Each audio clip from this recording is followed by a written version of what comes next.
Where is the recession? Hey, it's Dean Barber, founder and CEO of Barber Financial Group. Stick with me for the next few minutes as I talk about economic news and the big question, where is the recession?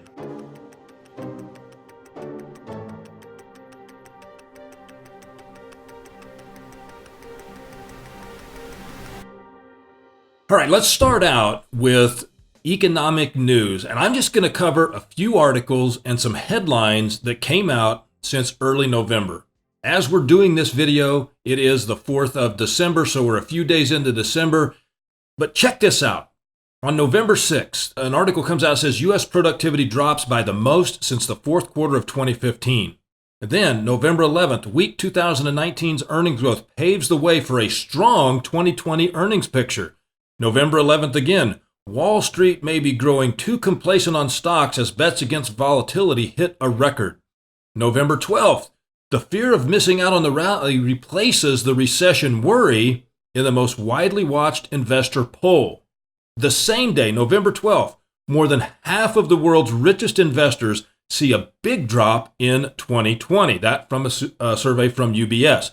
Then on November 19th, it says U.S. housing starts rebound building permits at the highest level in over 12 years. November 21st, all-star investor Richard Bernstein warns of a full-blown profit recession that could surpass Wall Street in 2020. November 22nd, U.S. consumer sentiment comes in higher than expected for November. You're starting to see a little pattern here? The problem is there is no pattern. These are headlines. This is news and conflicting reports that are coming at you every single day, coming at me every single day. Let's continue. November 26th, Fed Dallas President Robert Kaplan says the fourth quarter economy is weak. November 26th, Fed's Brainard argues for capping interest rates during the next downturn. I'm going to talk more about that. In fact, we're going to write an article on that one as well. November 27th, get this, the U.S. economy grew at a moderate rate of 2.1% in the third quarter. That was above the 1.8% estimate. November 27th, U.S. durable goods orders rebound in October, rising 0.6%. Surprise, surprise. December 4th, get this one, today. Next year is going to be hard on the housing market, especially in big cities. Wait a minute, wasn't there just one that said the housing starts are at the highest level in 12 years and housing starts are rebounding and building permits at the highest level in over 12 years? The economic news that's out there today, you have to dig deeper than the headlines. You have to look past what is the media is trying to do. I call it clickbait. They want you to click on these articles. They want you to read this stuff. They want your emotion to get charged up when you start looking at it. But look, let me tell you something.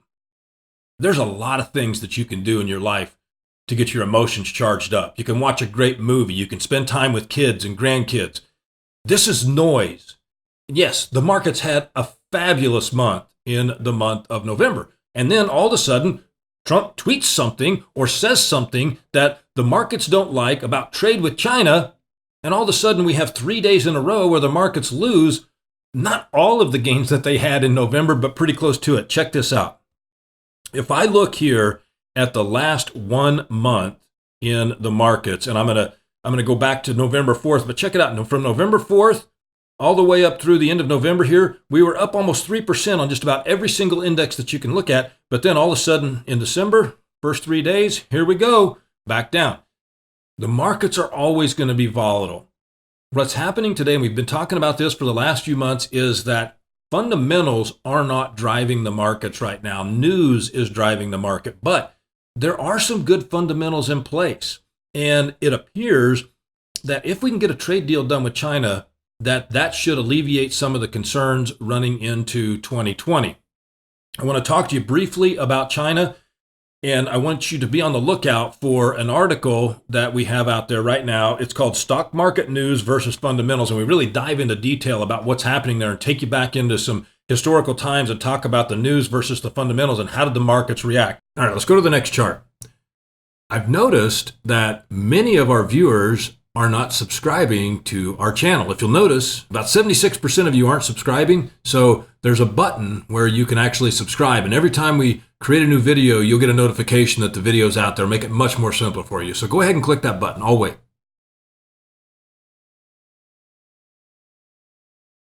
Okay, great. Now, back to the content.